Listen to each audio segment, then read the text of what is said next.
You might imagine the Middle Ages as a world of stone castles, noble feasts, and flickering torchlight. But if you were to truly wake up there in, say, 13th century England, the first thing you would notice would not be grandeur, it would be discomfort. A deep, immediate, and inescapable discomfort that settles into your bones before you've even opened your eyes. Because when you do open them, it isn't to silence or the soft morning light, but to movement. Tiny, persistent movement beneath your skin, along your arms, across your neck. Something is alive in your bed, and unfortunately it's not alone. You're lying on a straw mattress, if it can be called that. More accurately, a sack of dried reeds and old plant matter that crackles softly every time you shift. It smells faintly of dust, sweat, and something older. Something that suggests it has not been replaced in a very long time. The itching is not subtle. Fleas, almost certainly. Possibly lice, possibly both, working together in a kind of medieval partnership. You scratch instinctively and realise quickly that this is not a battle you will win today, or tomorrow, or any day really. You sit up and the room greets you with a smell that is difficult to describe but impossible to ignore. It is a layered scent. Smoke from last night's fire, damp wood, stale air, and the unmistakable presence of too many humans and not enough ventilation. This is not your room alone. In a typical 13th century peasant household, entire families slept together in a single space, parents, children, sometimes even animals. Privacy is not a concept here. Neither, it seems, is personal space. A chicken may or may not be nearby. It is difficult to confirm visually, but the sounds suggest a strong possibility. Somewhere something scratches, clucks, or shifts in a way that reminds you that medieval mornings were rarely quiet. You stretch slowly and your body protests. The floor beneath your feet is hard-packed earth, cold and slightly uneven. There is no plush rug, no soft landing, just ground, worn down by years of footsteps and daily life. Dressing is quick, mostly because there is very little to put on. A simple linen shirt, perhaps a woolen tunic, garments that are practical but rarely washed. Not because people didn't care, but because washing clothes was a labour-intensive process involving water hauling, scrubbing, and time few could spare. As you pull on your clothes, you may notice that they carry yesterday with them, faint odours of sweat, smoke, and the outdoors. In this world, freshness is not a daily expectation. It is an occasional luxury. Breakfast is not waiting in the modern sense. There is no prepared spread, no variety. Instead, you might find coarse bread, perhaps a bit of porridge if grain is available, and if fortune smiles, something to flavour it, though flavour may be doing generous work here. The bread is dense, not unpleasant exactly, but heavy, filling and slightly sour. It does not crumble so much as resist. You chew slowly, aware that this is less about enjoyment and more about sustenance. Water, if available, is not always trusted. In many places, people drank weak ale instead, not out of indulgence but practicality. The brewing process made it safer than questionable water sources. It is perhaps a most socially acceptable breakfast beverage imaginable. As you eat, the day is already beginning outside. In a rural village of the high Middle Ages, life is governed by daylight and necessity. There is work to be done and very little room for hesitation. Stepping outside introduces a new dimension of scent. The open air is fresher, yes, but also filled with reminders of daily life. Animals, waste, damp soil, and the lingering presence of yesterday's labour. The village itself is modest. Small timber houses, thatched roofs, narrow paths worn into the earth. There is a sense of closeness here, not just in proximity but in shared experience. Everyone knows this rhythm. Your role, if you're an ordinary person, is likely tied to the land. Farming is not seasonal work, it is constant, demanding and shaped by weather, tools and sheer physical effort. Tools are simple. Wooden handles, iron tips if you're fortunate. They're effective, but they demand strength and repetition. There are no shortcuts, no machines to ease the burden. The sun climbs steadily, and with it the warmth. There is no convenient break room, no structured pause, only brief moments of rest when the body insists. You may notice the silence is different here. Not empty, but filled with natural sounds, wind, distant voices, the steady rhythm of work. It is a quieter world, but not necessarily a gentler one. Midday offers a small reprieve, another piece of bread, perhaps some cheese if available, or a simple stew if the household has prepared one. Meals are functional, not indulgent. Conversations, when they happen, are practical. Weather, crops, small bits of news. There is little room for abstraction when survival depends on attention to the immediate. The afternoon stretches on, much like the morning. Tasks continue, bodies tire, and the sun begins its slow descent. Time here is felt, not measured by clocks, but by light and fatigue. Returning home does not signal rest, at least not immediately. There are still chores, animals to tend, tools to store, small repairs that cannot wait. Inside, the fire becomes central again. It provides warmth, light, and a place to prepare the evening meal. Smoke gathers in the air, curling upward and lingering in ways that your modern lungs might find memorable. Dinner mirrors the rest of the day, simple, filling and repetitive. Yet there is something quietly satisfying in its predictability, a rhythm that, while demanding, is understood. As darkness falls, the world contracts. Without artificial lighting, the day ends when the light does. Shadows deepen, and the small space of the home becomes the entire world once more. There may be moments of quiet conversation or simply shared presence, the kind of stillness that comes not from choice but from exhaustion. Preparing for sleep is less a ritual and more a return. The same straw mattress, the same shared space, the same uninvited companions waiting patiently. You lie down, aware now of what to expect. The itching may begin again, subtle at first, then insistent. It is in its own way part of the environment. And as you settle in, the sounds of the household quieting around you, there is a strange realization. Not that this life is easy or comfortable, or even particularly pleasant, but that for those who lived it in this 13th century world, this was simply life. Not unusual, not remarkable, just another day. There is no clear moment when the morning becomes work. It simply happens, as though the day has been waiting for you to catch up. By the time you step into the yard, others are already moving with a kind of quiet certainty, each task unfolding without discussion. No one explains anything. They don't need to. The rhythm is familiar to them in a way it is not yet to you. You hesitate briefly, in the hope that someone might offer direction.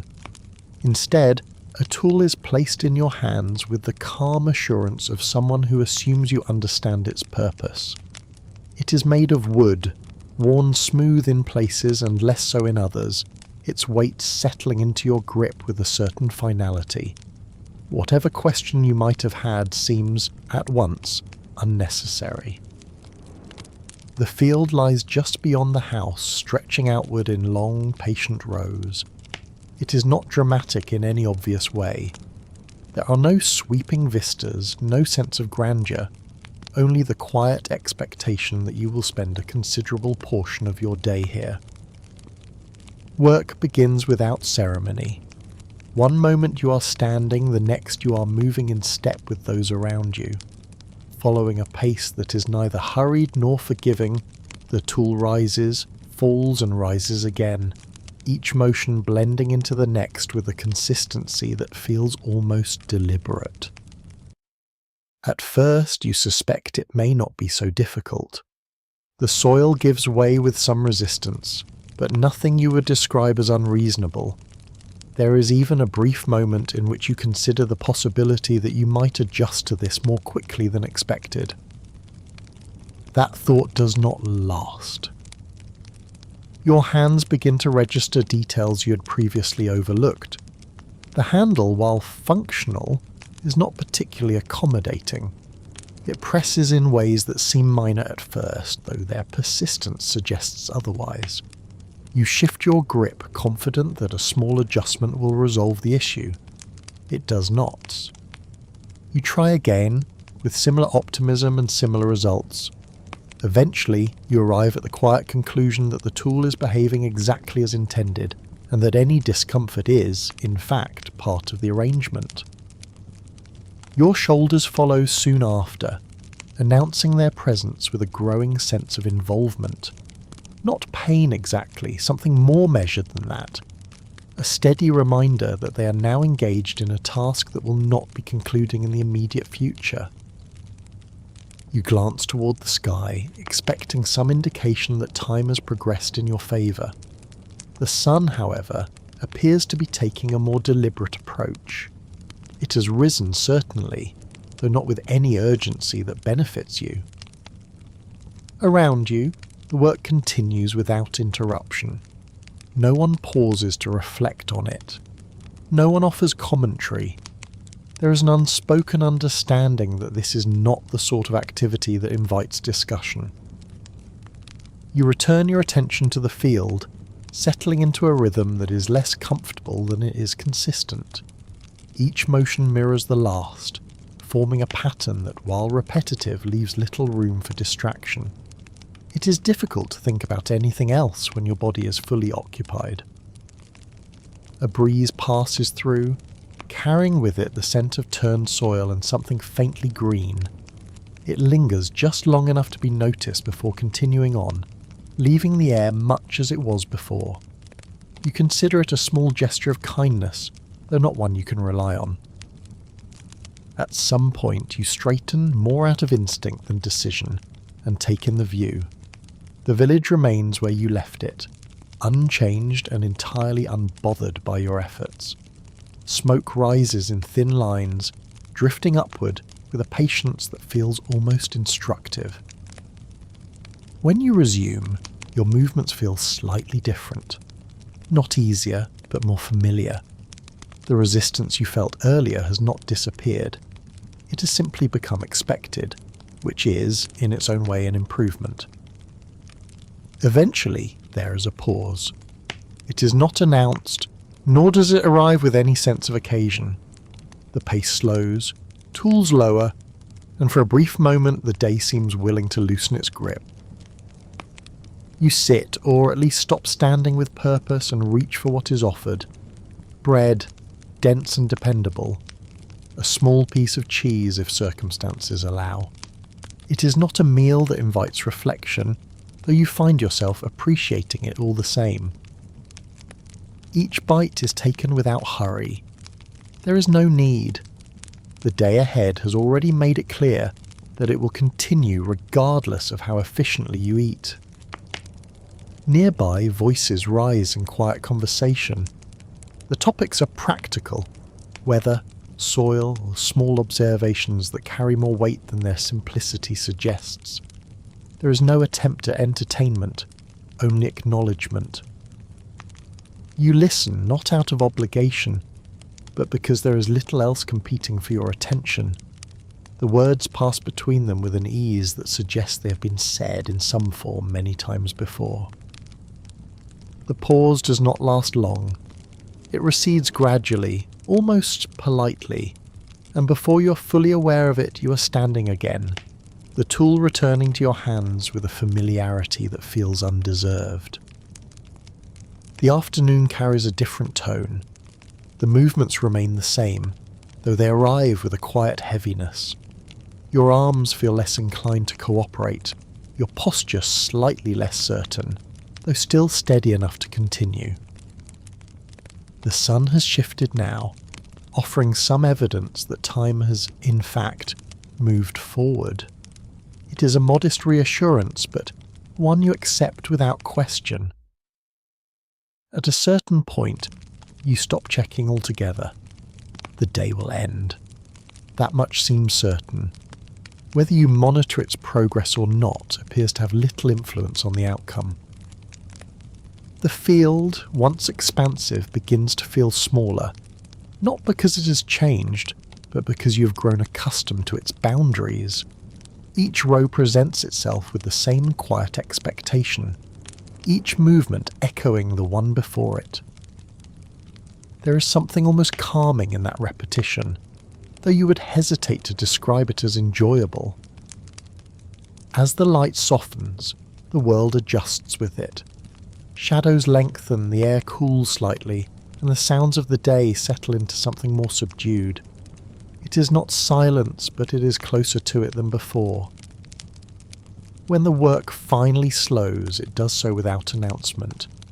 Tools lower, movements cease, and the collective understanding is that enough has been done for now. You release your grip, noticing, perhaps for the first time, how firmly you'd been holding on. Your hands feel lighter without the tool, though not entirely relieved. The walk back is quieter, not in sound, but in thought. The path is familiar now, each step landing where it should without requiring attention.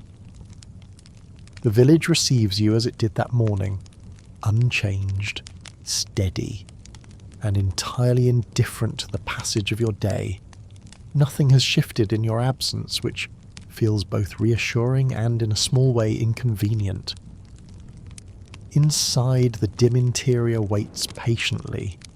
The air carries the same layered sense, the same sense of enclosure. It is unmistakably the same space you left behind.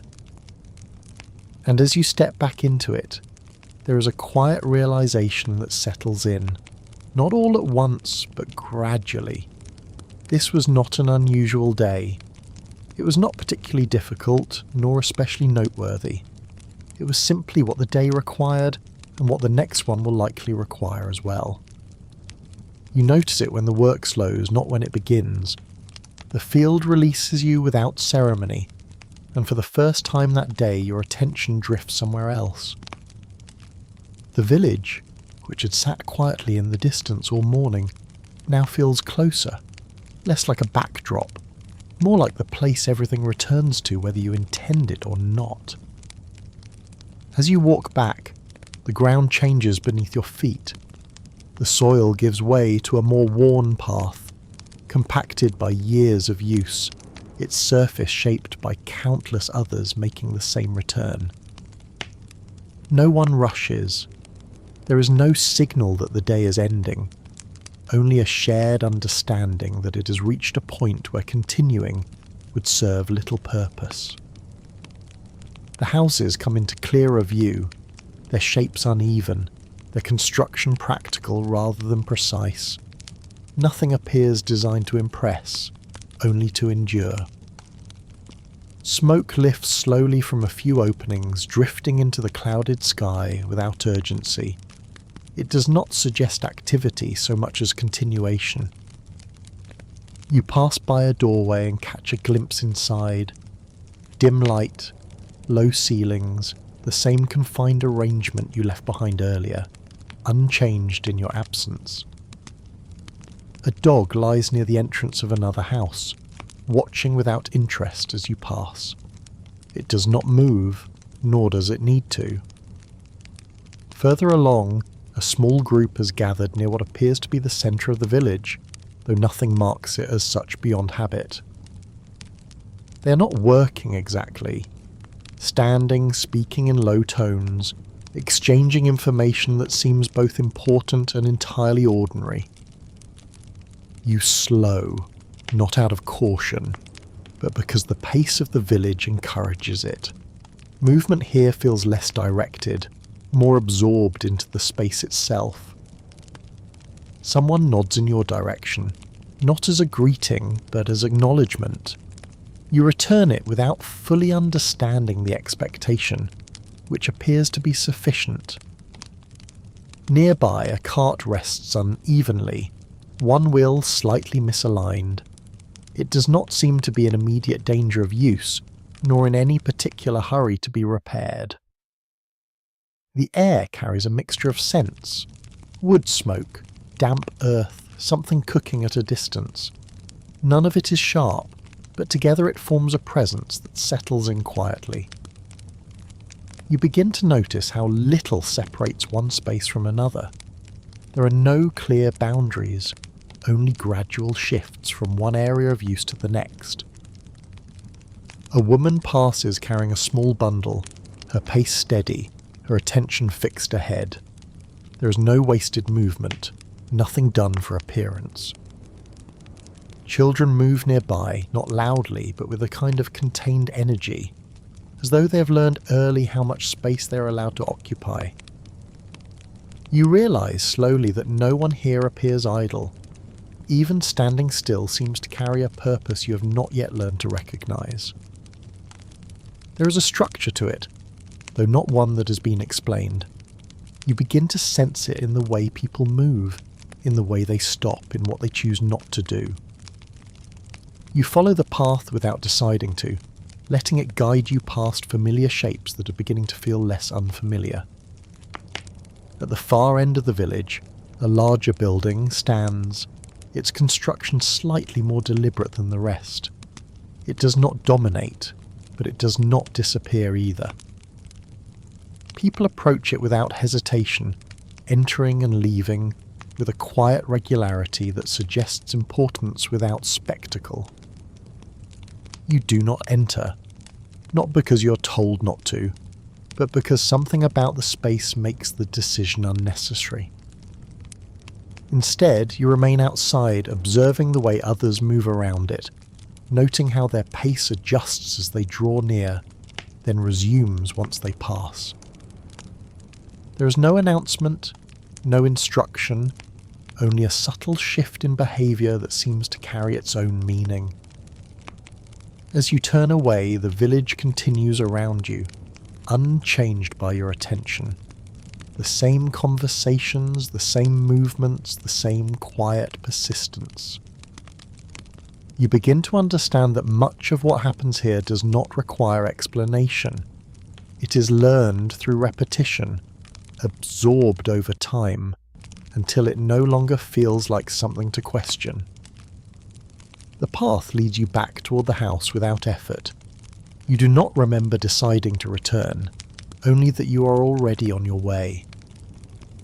Inside, the light has shifted slightly, though the space itself remains as it was, dim, enclosed, familiar in a way that feels recent but already established. There is no clear boundary between the end of one part of the day and the beginning of the next.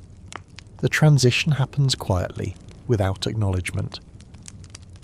And as you settle back into the space, you begin to notice something that had not been obvious before.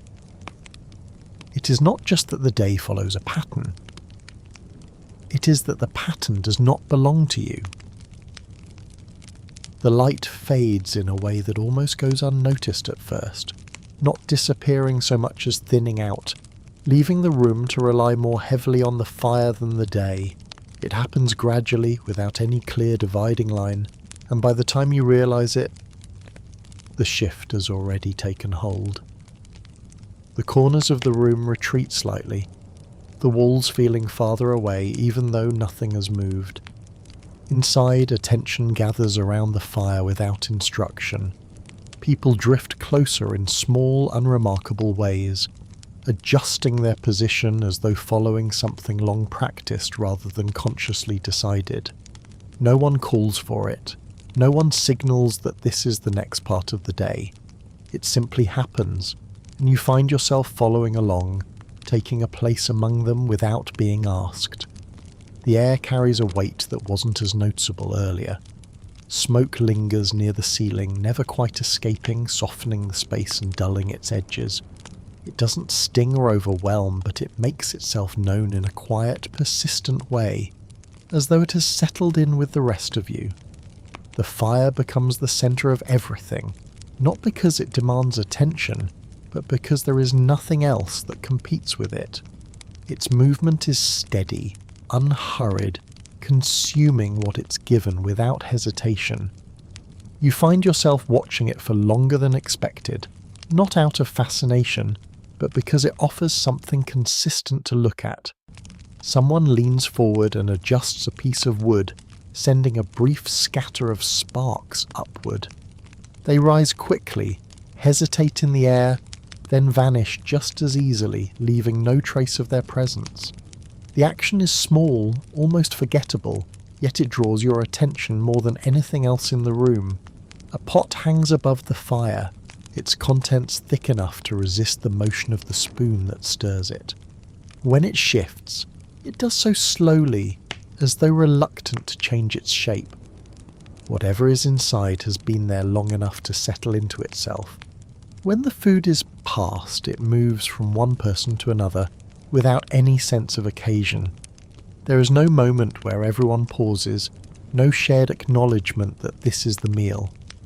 It arrives in your hands as though it has always been on its way there. You take it carefully, aware now of how easily something could be dropped, spilled, lost. The bowl is warm, the surface slightly uneven beneath your fingers, and you hold it a moment longer than necessary, as if confirming that it belongs to you, at least for now.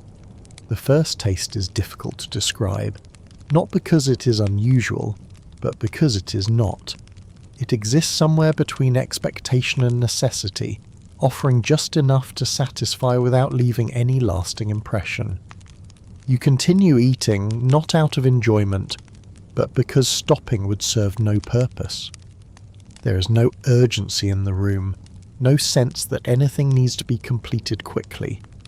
You eat at the same pace as those around you, guided less by intention and more by the absence of any reason to move faster.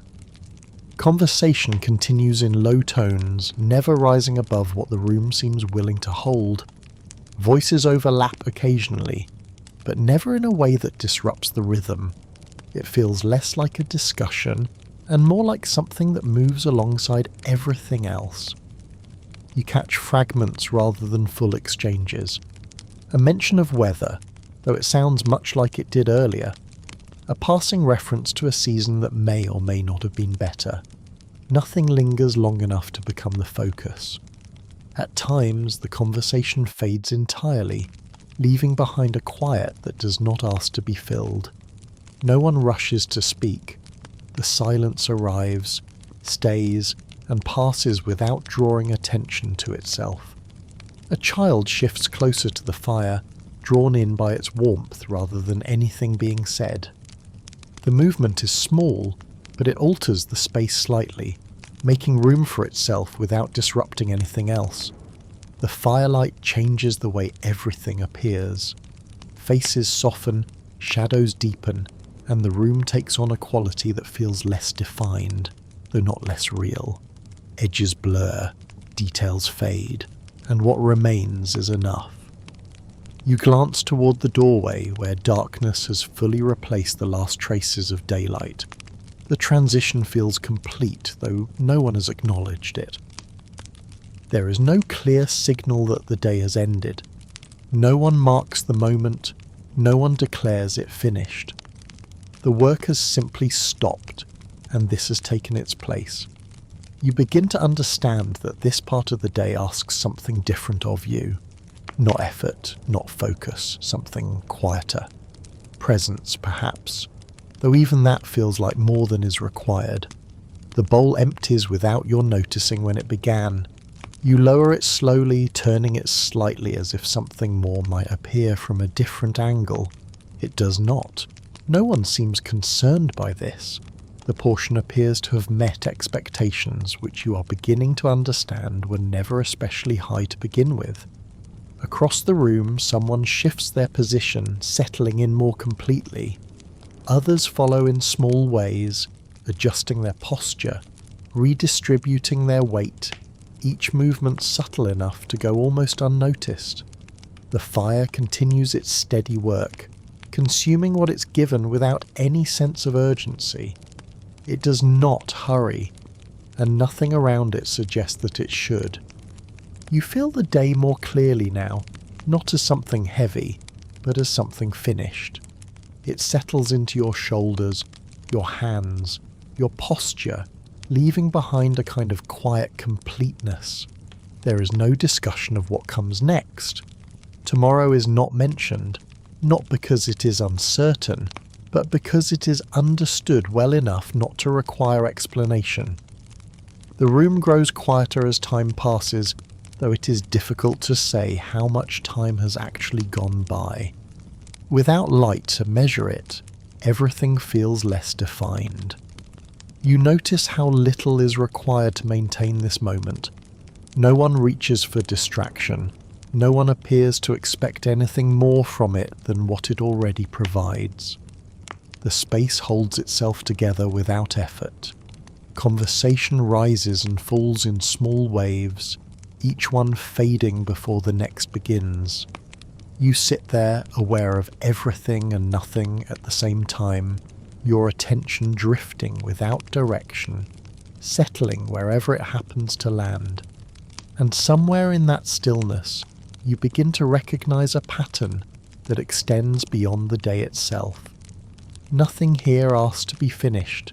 It simply continues, one part giving way to the next without needing to declare that it has done so. You don't notice the rules at first, not because they are hidden, but because nothing announces them as rules.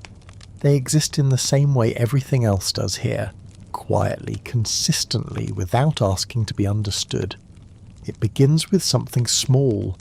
You step outside earlier than expected, not by much, just enough to feel that the day has not fully arranged itself yet. The village is there, as it always is, but there is a difference in how it holds itself. Fewer people move about, and those who do move with purpose, not wandering, not lingering. You pause, uncertain whether you are early or simply out of place. No one tells you which it is. A glance passes from someone nearby, not unfriendly, not disapproving, just brief enough to suggest that your presence has been noted and then set aside. You continue walking, following the path without deciding to, letting it guide you past the same structures you've begun to recognize. Nothing stops you. No one calls out, and yet there is a sense, not strong but persistent, that your movement is being measured against something you do not yet understand. At the edge of the village you slow. It is not a deliberate choice, more a hesitation that arrives without explanation. Beyond this point, the land opens slightly, less defined, less shaped by use. It does not look forbidden. It simply looks unattended. You consider stepping further. No one is there to stop you, and yet you don't. The decision settles into place without resistance, as though it had already been made long before you reach the edge. You turn back, not because you're told to, but because something about continuing feels unnecessary, even improper. As you walk back through the village, the rhythm resumes around you. People move in ways that now feel slightly more intentional than before, their paths overlapping without collision, their timing aligned in ways that suggest a shared understanding. You begin to notice how rarely anyone moves without reason. Standing happens, but not idly. Sitting happens, but not without purpose. Even stillness appears to belong to something larger. A group gathers briefly near one of the houses, speaking in low voices. You slow again, not to listen, but because it seems expected that you will. No one invites you in, but no one excludes you either. You stand just close enough to be present, just far enough not to intrude. The conversation shifts, pauses, resumes. You catch fragments, but they do not assemble into anything complete. It becomes clear that understanding is not required for participation, only presence. When the group disperses, it does so without conclusion. One signals that it is finished. People simply leave one by one as though responding to something you cannot hear. You find yourself doing the same. Later, you attempt something different. A small variation, nothing significant. You pause where others do not. You linger a moment longer than seems necessary, letting your attention drift without direction. It feels noticeable. No one comments, but you sense it all the same. Not disapproval exactly, something quieter, more observational, as though your pause has been registered, not judged, but not entirely ignored either. You move again, adjusting without thinking, returning to the flow that seems to guide everything here. It becomes clearer that the rules are not enforced in any obvious way. There are no corrections, no instructions, no visible consequences, and yet the behaviour remains consistent. You begin to understand that the consistency is the rule. A man passes carrying something you cannot see clearly, his pace steady, his path direct. He does not look around. He does not hesitate. He moves as though the route has been determined long before he began walking it. You watch him longer than necessary, trying to identify what exactly makes the movement feel so certain. It is not speed, it is not urgency. It is something else, something closer to inevitability. You try to imagine moving like that, without hesitation, without question. You suspect it would take time. As the day continues, you notice how often your own movements begin to align with those around you. Not deliberately, not consciously, but through a series of small adjustments that seem to guide you back into place. You stop where others stop. You move when they move. You speak when it seems appropriate, though you are not entirely sure who determines that moment. It is not uncomfortable. That may be the most surprising part. There is a quiet ease in following something you do not have to define. A relief, perhaps, in not needing to decide every action for yourself. And yet there is something else beneath it. A question that does not fully form. You look again toward the edge of the village later in the day, this time from a distance. It appears unchanged, as though it has been waiting in the same position all along. No one stands there, no one seems interested in approaching it. The absence feels deliberate, though no one has made it so. You consider it again, not stepping toward it, only thinking about it. The idea holds for a moment, then fades, replaced by the next small task, the next movement, the next expectation. It becomes easier, with time, not to ask. As evening approaches, the patterns tighten slightly, movements becoming more predictable, more contained. People return to familiar places, settle into familiar positions, as though drawn by something that requires no explanation. You follow, as you have throughout the day, not out of obligation, but because it feels like the correct thing to do. Inside, the room gathers again around the fire. The same arrangement, the same quiet sequence of events unfolding as before. You take your place without hesitation this time. No one notices, or perhaps they do, but there is nothing left to remark upon. The rules remain unspoken, unchanged, and entirely intact.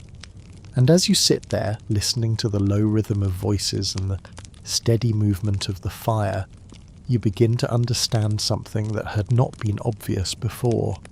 You are not learning the rules, you are remembering them. The sound reaches you before the building does. A steady rhythm, metal striking metal, carries across the village in even intervals. Not rushed, not irregular, but firm enough to cut through everything else. It doesn't echo. It lands, repeats, and holds its place. When you step closer, the source becomes obvious. The blacksmith's workshop sits slightly apart from the other structures, given enough space to contain the noise, the heat, and the occasional spark that escapes the doorway.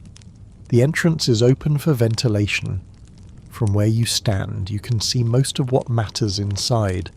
There is no mystery to the setup. An anvil fixed in place, a forge built from stone and packed earth, a set of tools arranged within reach, each one worn in a way that suggests constant use.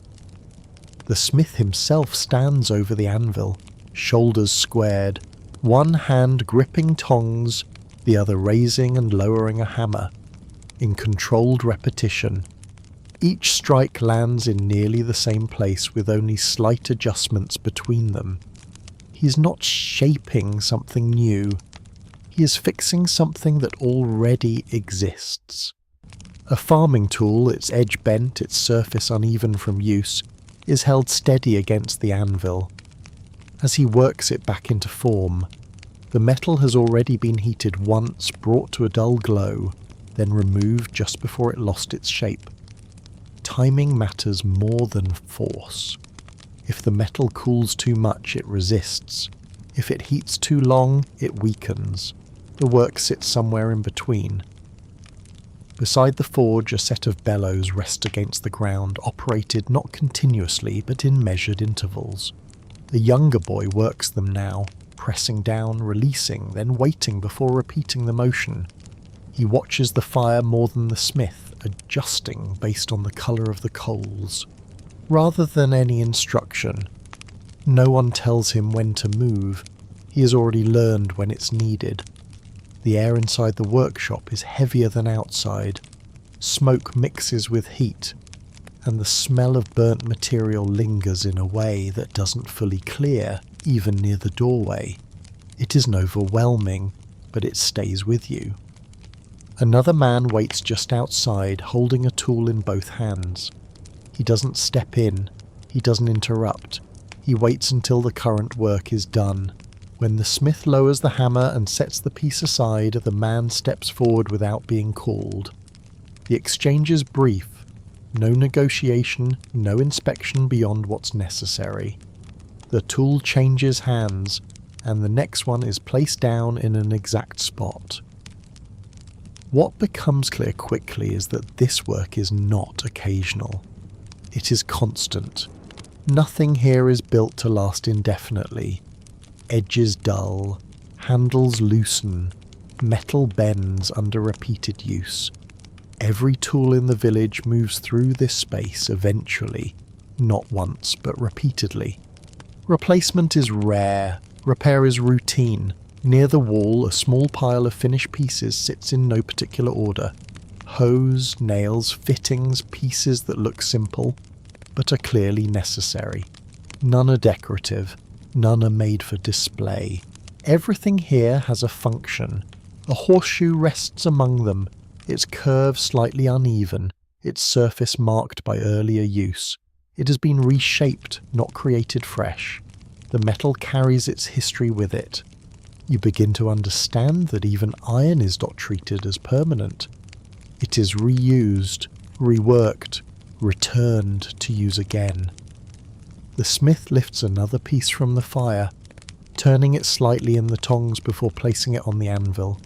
The glow has shifted, less bright than before, but still workable. The hammer rises again, the rhythm resumes. Each strike is purposeful, but not forceful for the sake of force. There is no wasted movement. The work depends on consistency. More than strength. Sweat gathers along his arms and neck, not from exertion alone, but from standing near the heat for hours at a time. He does not step away. He adjusts his stance slightly, shifts his grip and continues. There is no clear beginning or end to this work, only continuation. Outside, the light has begun to change. It's not sudden, but noticeable in how it reaches the doorway. Less direct, more angled. Inside, the fire remains, the dominant source of light casting sharper shadows across the tools and the ground. The boy at the bellows slows his pace, not stopping, but spacing the movement out further. The fire is maintained now, not pushed. The urgency, if it was ever there, has passed. Another tool is finished. Not perfected, but brought back to a state where it can be used again. It is set aside with the others, not inspected further. Good enough is the goal. Anything beyond that costs time that isn't available. The man who'd been waiting earlier has already left, his repaired tool over his shoulder, returning to whatever task required it. He will be back again, eventually. They all will. The workshop does not empty. It cycles. One person arrives, another leaves. The work remains.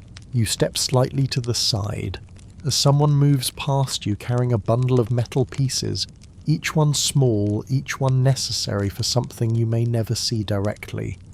They are placed near the forge without comment, added to the queue of what will be handled next. Nothing is scheduled. Everything is expected. The smith pauses briefly, not to rest, but to check the edge of a piece with his thumb. The motion is quick, practiced, and enough to tell him what he needs to know. He returns it to the fire. There is still more to be done. The light outside continues to drop, slowly reducing what can be seen beyond the doorway. Inside, the fire holds steady, but even that begins to feel more like maintenance than active work. The hammer falls a few more times, then stops. Not because everything is finished, because this is where it pauses. The last piece is set aside. The tools remain where they are, within reach, ready to be used again. The fire is adjusted, not extinguished, just lowered. Nothing here closes.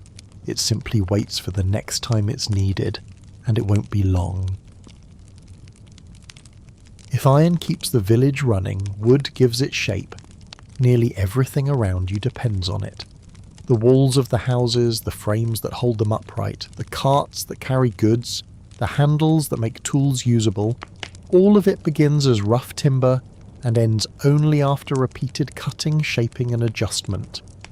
Unlike metal, which can be melted and reformed, wood keeps the memory of every mistake. A carpenter works with that limitation from the start. There is no standard size for anything here. No uniform boards, no identical parts waiting to be assembled. Each piece of wood is slightly different. Thicker in one place, curved in another, sometimes already splitting before it's even used. What gets built must account for that inconsistency, not ignore it. You don't measure and then cut. You cut, adjust and fit until it works. The tools reflect that reality.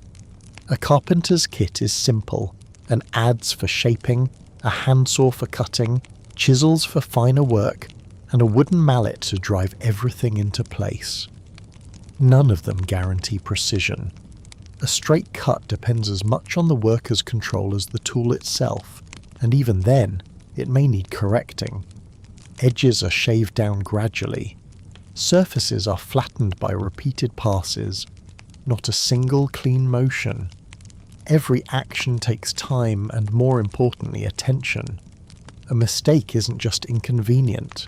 It can mean starting over with material that may not be easily replaced. Wood itself is unpredictable. Fresh timber still holds moisture, which means it can warp as it dries. A beam that fits well today may twist slightly in a week. A handle that feels solid might loosen after repeated use. There is no controlled drying process, no kiln to stabilize the material. What you build continues to change after you finish it, so carpenters build with that in mind.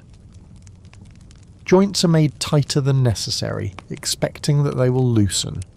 Pieces are reinforced even when they seem stable, not because failure is certain, but because it is common enough to prepare for. Most of the work you see is not new construction, it is repair. A cartwheel is brought in, its outer rim worn uneven from repeated travel over rough ground. The carpenter doesn't replace it entirely. Instead, he removes the damaged section, reshapes part of the frame and fits a new piece into the existing structure. The wheel is not restored to perfection, only to function. That is the goal in nearly every case. Function, not finish. A tool handle splits near the base, where repeated forces weakened it. Rather than discarding the tool, the damaged section is cut away and replaced with a new piece shaped to fit the remaining length. The connection is not invisible. It doesn't need to be. It holds, and that is enough. Even larger structures follow the same pattern. A doorframe begins to lean slightly, not from poor construction, but from the slow shifting of the building itself. The correction is not immediate rebuilding. Instead, wedges are driven into key points, pressure is redistributed, and the frame is brought back into alignment as much as possible. Nothing is taken apart unless it has to be, because taking something apart means rebuilding it, and rebuilding costs time, material, and effort that may not be available. That balance defines the work. Every decision carries weight. How much to fix? How much to leave? How much to risk? Time itself is a constant constraint. Work begins when there is enough light to see clearly and continues until that light fades. There is no artificial extension of the day. Once visibility drops, precision drops with it, and that increases the chance of error. So tasks are chosen carefully. More detailed work is done earlier, when the light is steady. Rough shaping and less precise adjustments are left for later, when accuracy matters less. The pace is not hurried, but it is deliberate. There is always more to do than time allows. A partially shaped beam rests nearby, its surface uneven where the adze has removed larger sections but not yet smoothed them. It will not be finished today. That isn't failure. It is accepted. Work is divided across days, not completed in one. Learning this trade follows the same pattern. There is no formal instruction, no written guide explaining each step. A younger worker watches, then tries, then corrects.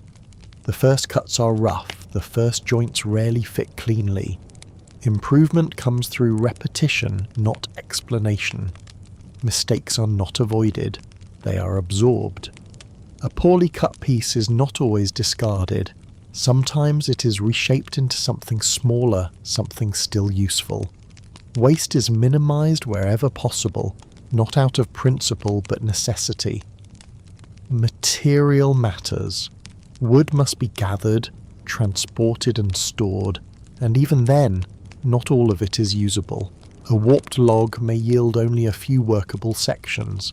A cracked piece may be reduced to kindling instead of structure. Every usable board represents effort before the carpenter ever begins shaping it. That effort carries through the entire process. You begin to see why replacement is rare. It is not just about the finished object, it is about everything required to produce it.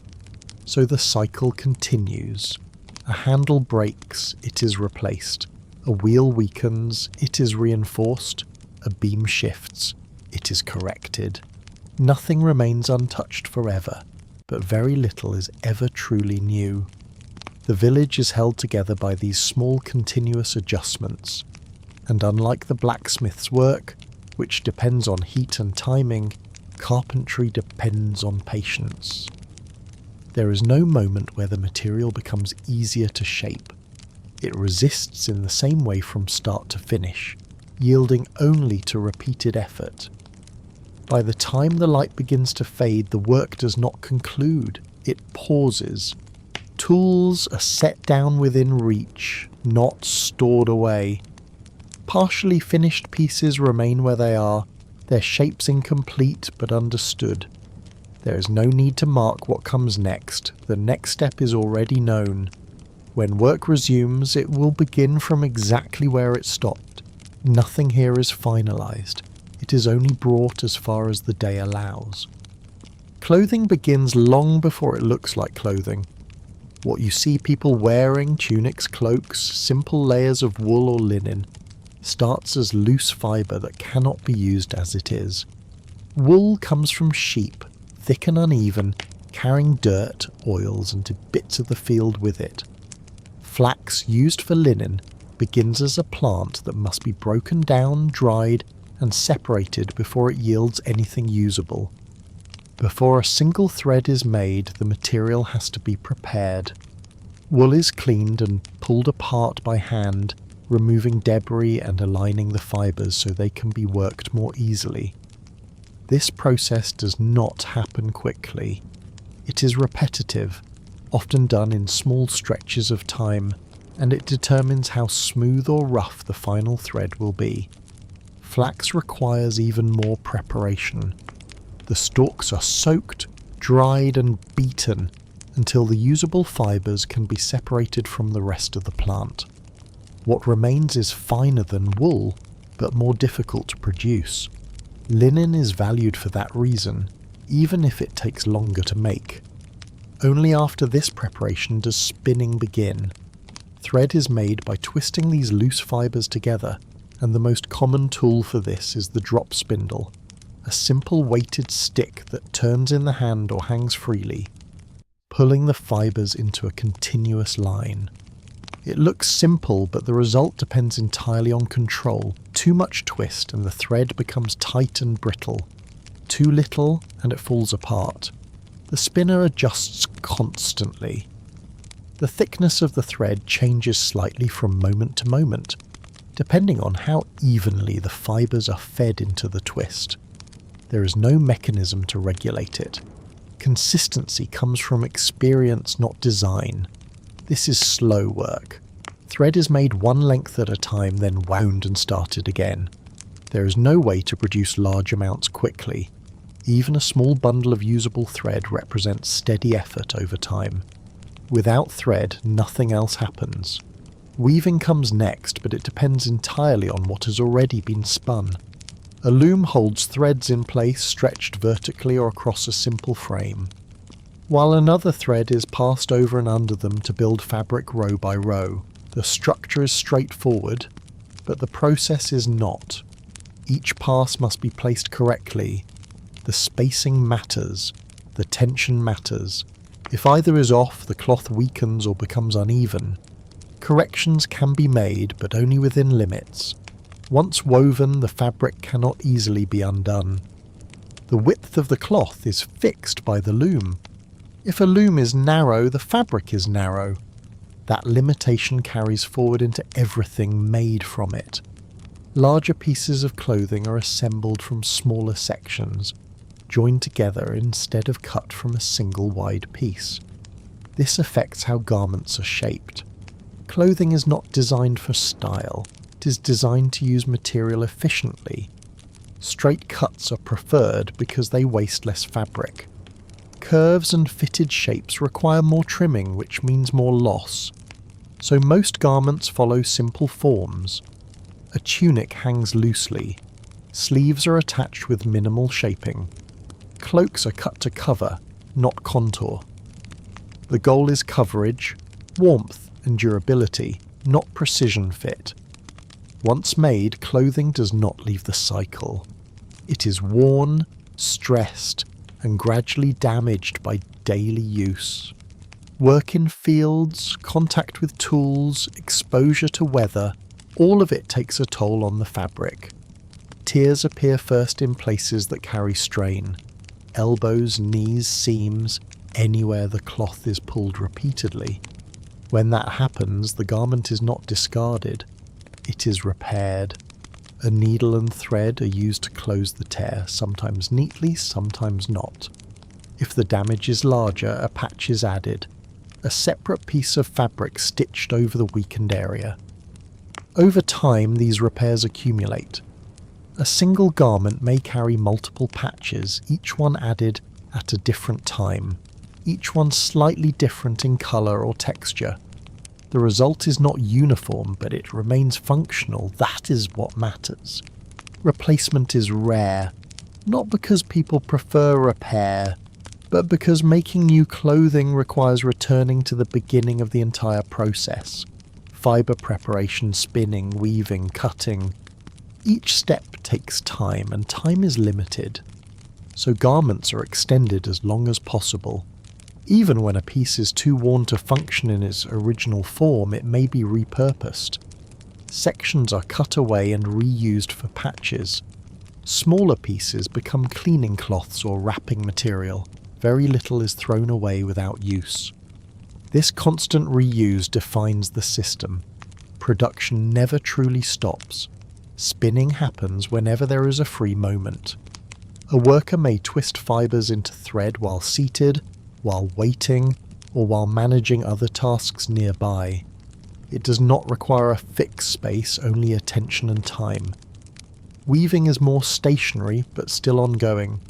A loom may hold a piece of cloth in progress for days, even longer, depending on how much time can be given to it. Work resumes where it left off, not restarted, not rushed. This is not batch production. It is continuous, layered effort. Those doing this work are rarely focused on it alone. Textile production overlaps with everything else. Food preparation, household responsibilities, managing children. IT is integrated into daily life rather than separated from it. That is why it appears constant. There is no single moment where clothing is made. It is always being made. Children begin learning this early. At first, they assist in small ways, holding fibres, watching how thread is formed, copying simple movements. There is no formal instruction. They learn by doing, by repeating, by gradually improving. Mistakes are part of the process. Uneven thread, loose weaving, poorly stitched seams, all of it happens. Over time, these errors become less frequent, but they're never entirely removed. The material itself prevents perfection. Even well-made cloth carries slight irregularities, variations in thickness, tension, and alignment. These are not flaws to be corrected. They are expected. They reflect how the cloth was made. By the time a garment is worn, it already contains the record of its creation, the fibre, the thread, the weave, the repair, and it continues to change. As the light begins to fade, the work does not reach a clear stopping point. Thread remains unfinished on the spindle. Cloth remains stretched across the loom. A garment waits mid-repair, needle still in place to mark where the next stitch will go. Nothing is completed all at once, it is only brought forward. The rest will continue when there is time and light enough to see it. By the time the day's work begins to slow, attention shifts to something more immediate. Food does not wait. Unlike tools or materials which can be set aside and resumed later, food must be handled within a narrower window. What is prepared now will be eaten soon. What is not used risks being lost entirely. That limitation shapes everything about how meals are made. Most of what is eaten begins with grain. It may be barley, oats or rye, depending on what is available, but the role is the same. Grain provides the base of the meal, not because it is preferred, but because it is reliable. It stores better than most foods and can be stretched to feed more people when needed. Before it can be cooked, it has to be processed. Grain is ground into a coarse meal, often by the hand or with the help of a local mill if one is available. The result is not fine flour as you might expect, but something heavier, uneven on texture, and still containing parts of the husk. That coarseness carries through to the final meal. From there the preparation is simple. A pot is filled with water and placed over the fire. The grain is added, sometimes with vegetables if they are available, roots, onions, cabbage, whatever has been gathered or stored. There is no strict recipe. The contents depend on what exists at that moment. Everything goes into the same pot. This is not for convenience alone. Using a single pot reduces the need for additional tools, limits cleanup, and allows the food to cook slowly over steady heat. It also ensures that nothing is wasted. Smaller ingredients, pieces that might not be useful on their own, are absorbed into the whole. Cooking is not measured by time. There are no clocks, no set durations. Instead, the process is judged by appearance and experience. The mixture thickens, the ingredients soften, and at some point it is ready. That point is not exact. Sometimes it is thinner, sometimes thicker, depending on how much grain was used or how long it was left to cook. Consistency varies, but the outcome remains the same: a filling, workable meal. Flavour is limited. Salt, if available, is used carefully. Herbs may be added, but they are not guaranteed. The result is not designed to impress, it is designed to sustain. That distinction matters. Food here is not an event, it is a requirement. Other forms of preparation happen alongside this main process. Bread, when available, is made in larger batches and used over several days. It is dense, often firm enough that it must be broken rather than sliced. It may be dipped into the pot to soften it or eaten alongside the main meal. Meat appears less frequently. When it does, it is used carefully. Small amounts are added to flavour the pot rather than serve as the main component. A single piece may be stretched across multiple servings, contributing taste more than substance. Preservation is a constant concern. Without refrigeration, food cannot be stored safely for long. Drying, salting or smoking can extend the life of certain items, but these methods require time, resources, and planning. Most meals rely on what is immediately available. This creates a cycle. Food is prepared, eaten, and then prepared again. There is little accumulation. As the pot continues to cook, attention shifts toward how it will be shared. There is no formal table in most cases, no structured arrangement of seating. People gather where space allows, near the fire or along the edges of the room. Bowls are used when available, though they are simple, wooden, worn and reused daily. Distribution is practical. In some households, the head of the family may take the first portion, but even that depends on circumstance. In others, food is simply given out as it becomes ready, without ceremony or strict order. Portions reflect availability. If there is more, each person receives more. If there is less, the portions shrink. There is no guarantee of equal distribution, only a general expectation that everyone receives something. Eating itself is quiet, not silent, but without focus on conversation. The act is direct, food lifted from bowl to mouth, eaten steadily without interruption. There is no sense of pacing for enjoyment.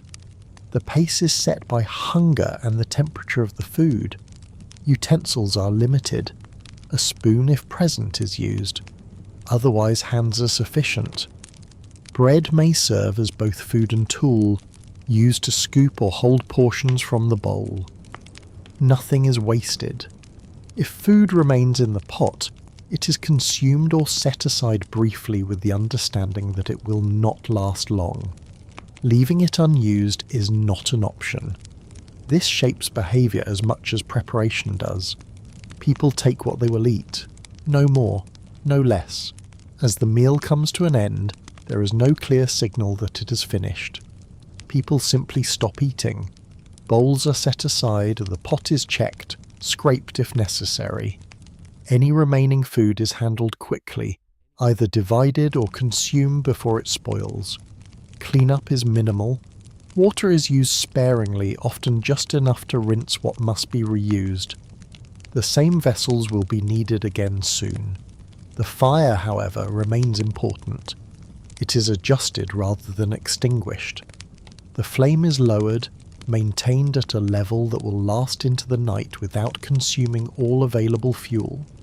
Wood is not wasted any more than food is. This final adjustment marks the transition. The most active part of the day has passed. What remains is quieter. Tasks continue, but they are smaller, less demanding. The urgency tied to work and food preparation fades, replaced by a slower pace that does not require the same level of attention. Nothing about the meal stands out on its own. There is no single moment that defines it. And yet, it holds everything together, because without it, nothing else continues. By the time the last of the evening tasks are finished, the space begins to change again. Not all at once and not in any formal way, but through a series of small adjustments that signal the day is no longer active. The tools that had been in use are no longer within reach. The fire, which had carried the work of cooking, is reduced carefully, its flame lowered but not extinguished.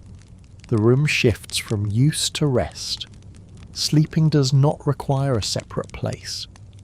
Most households do not have dedicated sleeping rooms. Instead, the same space used for cooking, working and eating becomes the place where the night is spent. What changes is not the structure, but how it is arranged. Straw bedding is brought forward or uncovered from where it has been stored along the edges of the room.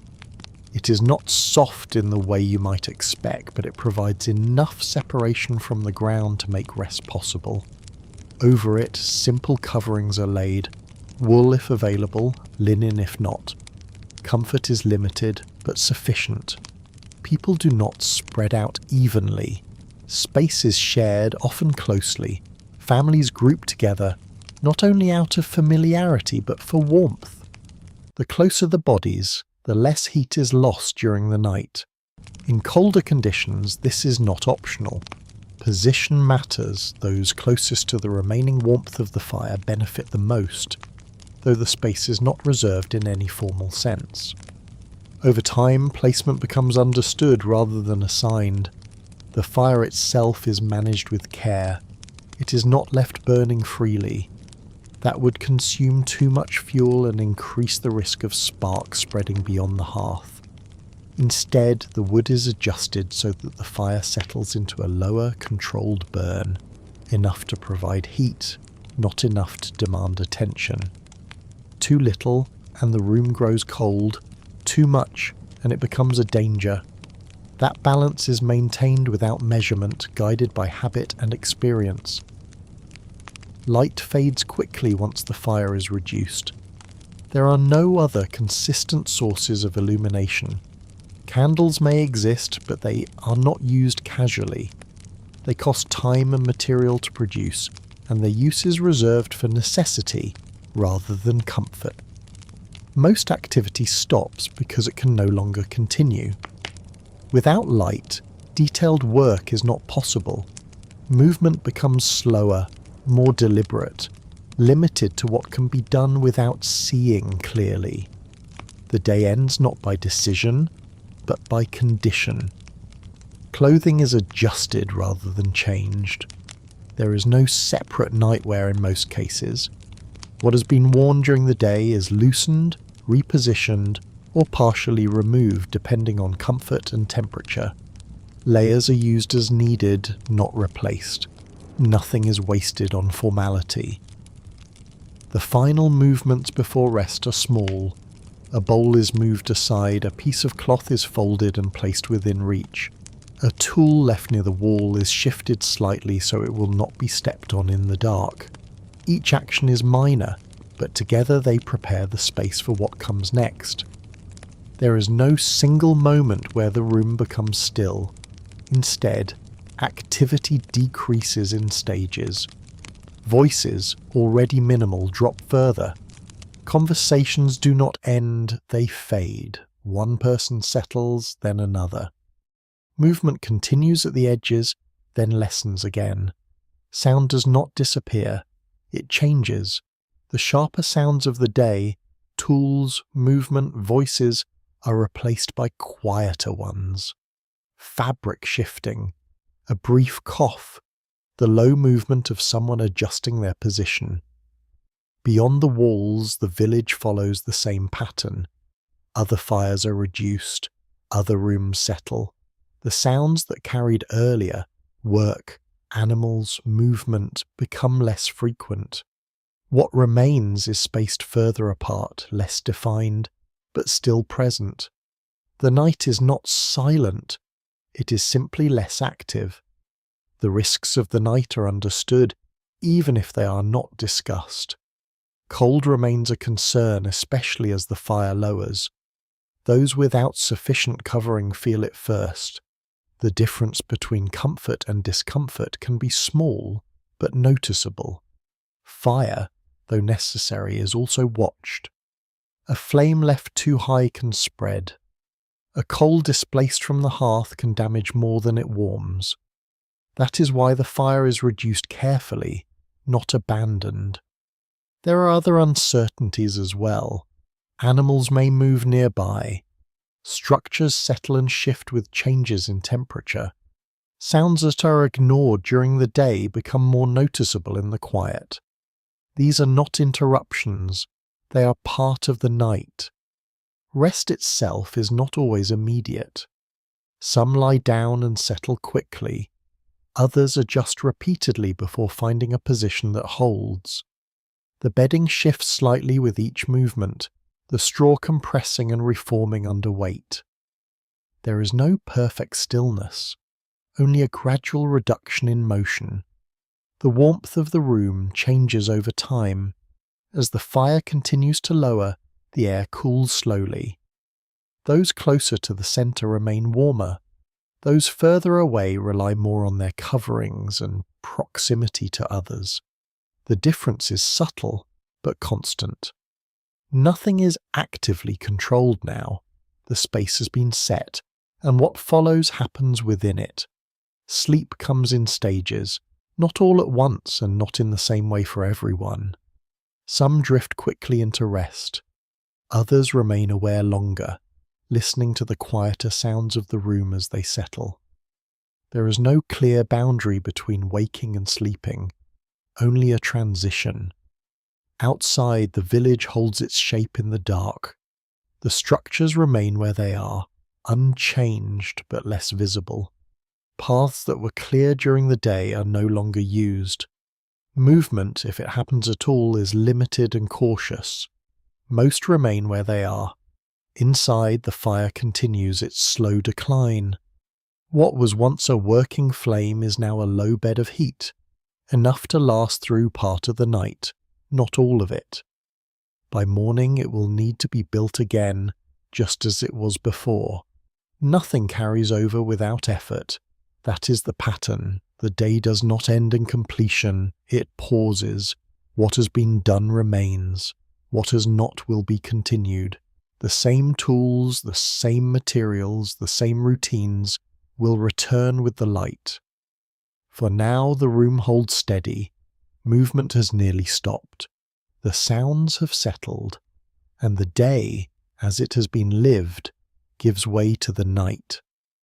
This has been one day shaped by work, by limits, and by repetition. Not unusual, not exceptional, just typical of how life moved in the Middle Ages. And tomorrow it begins again in much the same way. We tell calm, factual stories from history to fall asleep to or to think about long after.